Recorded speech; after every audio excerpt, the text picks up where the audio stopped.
Today I'm going to be presenting the case study in the Indian Ocean, which is the tsunami case study in AQA A-level geography, in the hazards topic. So in the specification, it says to know the nature of the seismicity in relation with plate tectonics, and it says here tsunamis. Knowing the spatial distribution, randomness, magnitude, frequency, regularity, predictability, hazard events. It doesn't exactly say you need to know a case study, but it's always good to use this when talking about a earthquake or any kind of question. It's always good to know more than less, but then again, it could also work the other way, because if you know too many, you can get mixed up, which is my biggest issue currently. It happened at 8 a.m. on Boxing Day in 2004. It was between the Indian and Eurasian plate. It had a magnitude, like the earthquake had a magnitude of 9.2. 30 trillion tons of water was displaced by a rupture, a 15-meter one. And to recap, a rupture is when a fault deep in the earth would break through the surface. This earthquake lasted for 2 to 3 minutes. 300,000 people died across the 2 continents that it hit. Tsunami hit Sri Lanka after 2+ hours. The wave traveled at 700 miles per hour. The primary hazard caused no deaths. 130,000 jobs in fishing and tourism were lost, and cost the Thailand industry at 130,000 jobs in fishing and tourism were lost, and it cost the Thailand industry £226 million. Something very interesting that you can also mention is that the Pacific Tsunami Warning Center based in Hawaii detected the Indian Ocean tsunami and earthquake. There was no detection system because not many tsunamis happen in the Indian Ocean, and developing countries didn't have the funding when it comes to why there wasn't any detection near the Indian Ocean. Personnel at the center did not know who to contact in the countries under threat, but knew that within 20 minutes the tsunami would hit northern Indonesia, which seems like such a bad excuse, but oh well. And also something interesting that you could also mention is that with the knowledge of how tsunamis formed, a man saved his family and 50 people by escaping to higher ground in Thailand. And that showcases how education is probably one of the most important ways to mitigate natural disasters, if people know the warning signs. Some physical factors and vulnerabilities. So the physical factors, the east coast of Sri Lanka lay directly on the path of the wave. Coastal zone was low-lying offshore gradient and was shallow. Limited help from reefs and mangroves. Vegetation and topsoil were removed up to 800 meters inland. Don't know how much you really need to know these physical factors, but you can be aware of them if you ever want to say.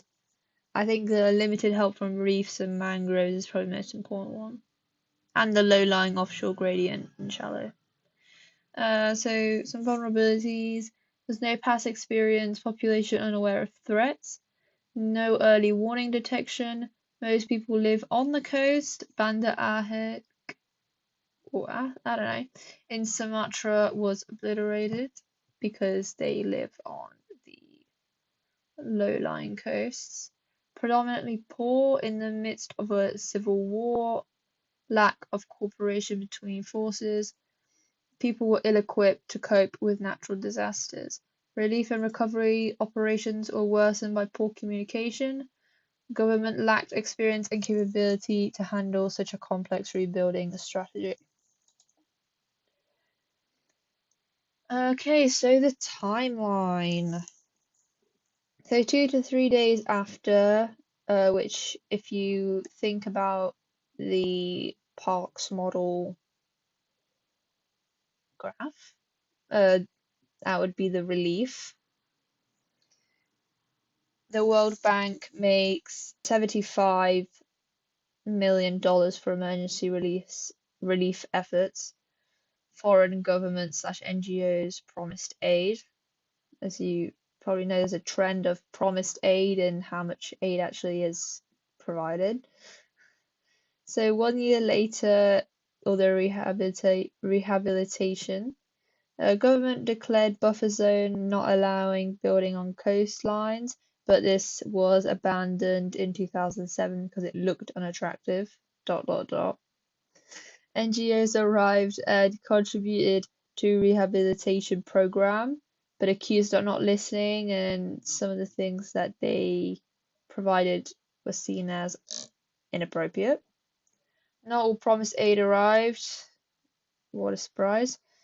The Belgian Red Cross helped rebuild 500 houses. 250 of them were built by the homeowners and on the original plots, which promoted active participation in their own recovery and benefited local economy because of local builders, because they used local materials and local builders. And also it was helpful because electricity and water supply was already in place. So the NGO coordination issue. So large / small NGOs with all different agendas. There's little coordination between them, and there was a competitive behavior, doing things for attention, e.g. overhousing NGOs, showed donors they were making a difference. I think there was also a thing I didn't put in here, but there was also a thing where an NGO provided 40 boats to, I think it was to people in Sri Lanka, but they weren't made for the conditions in Sri Lanka, and they weren't even the correct ones for fishing, and they provided it to people who didn't even fish. So that's something you can mention as well. Seems to have forgotten to put it in there, it just wasn't in my notes. So in terms of the future, the Sri Lankan government formed a Ministry of Disaster Management that have early warning systems put in place in the Indian Ocean, 24/7 emergency cooperation center or operation center, comprehensive okay, I'm gonna say the 2 points again. 24/7 Emergency Operations Center, Comprehensive Contingency Plan, Roadmap for Disaster Risk Assessment includes a detailed risk assessment, engagement of local communities, education and training programs in schools, and a National Safety Day, which is actually on Boxing Day every year. Okay, so that was all. There aren't much questions to do with tsunamis, but it's always good to have knowledge of a case study. But here you go, you can answer this question. And that's all, thank you.